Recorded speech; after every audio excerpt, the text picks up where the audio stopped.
This might be a controversial one.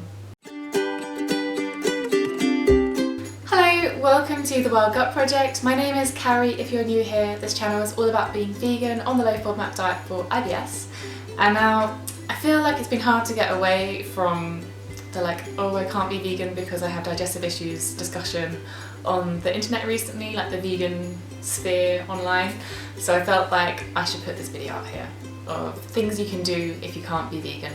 So I do get messages quite often from people who, for various reasons, can't be completely vegan, and a lot of the time it's like they're quite young and they want to be, but the parents are just not having any of it. They have other allergies. They have allergies to like nuts and things.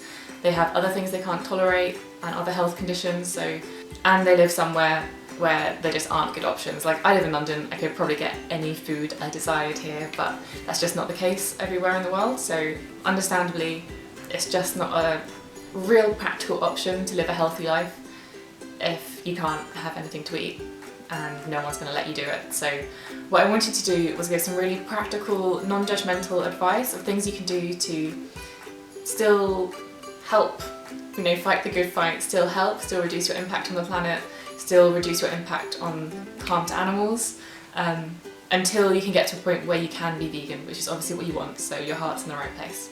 I made notes in a little book. The first thing is make sure you've got a dietitian who is in favour of you being vegan or supportive, because you could just have a particularly small-minded one who's just not helping you and you just need to find someone else. I would also spend more time looking into the low FODMAP diet and your options, so the Mono-saccharides app, just spend lots of time going through there because you'd be surprised how many things you can have, and it's all about finding the things you can have, not the list of stuff you can't.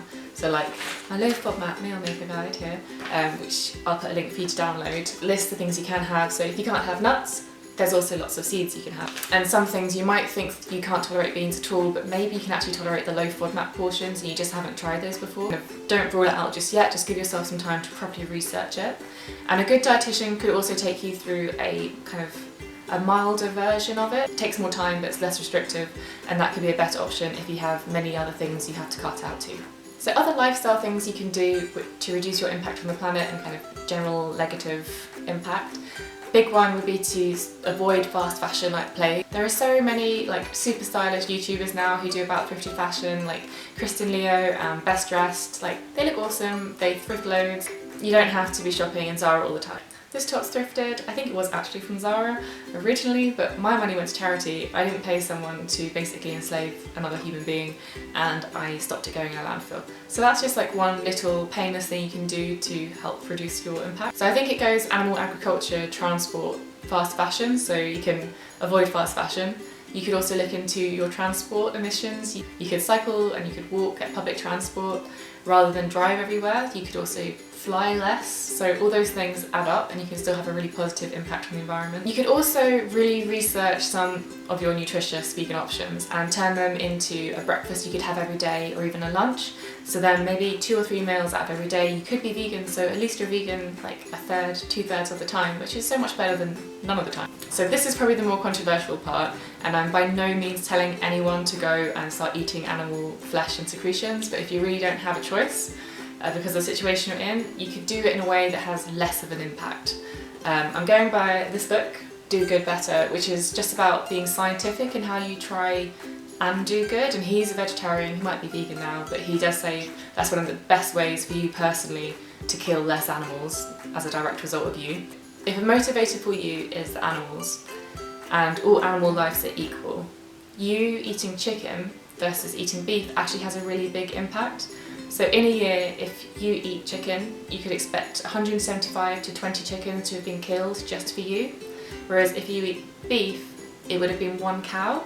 So in terms of lives spent suffering and dying and death, it actually would be less bad to have beef, which is really, I don't know, it's just not any way you would think about it, but it's very logical, obviously.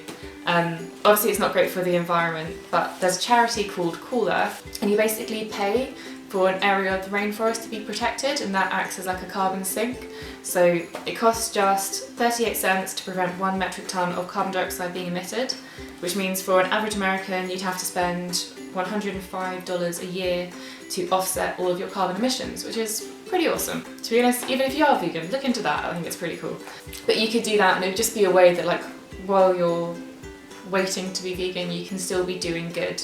Obviously I think it goes without saying when you are buying like beef, look for the most like ethical one you can find, local, free range, organic, maybe, you know, that kind of thing, just because at least then they will have had a slightly better life. Like, I think my heart really goes out to you if you can't be vegan, because I think it's really horrible to not live in line with your values. So I just wanted to give you some ways to like, you can still actively do good or like limit the badness while you get to that point where you can. Yeah. Was this controversial? I don't know. If it's just vegan and just low FODMAP that you're dealing with, check out my channel, check out my website, because there's so many options and you can live really well and manage IBS and still not be killing any animals. So do that. But yeah, I'll see you in a couple of weeks with another video. So until then, take care. Bye.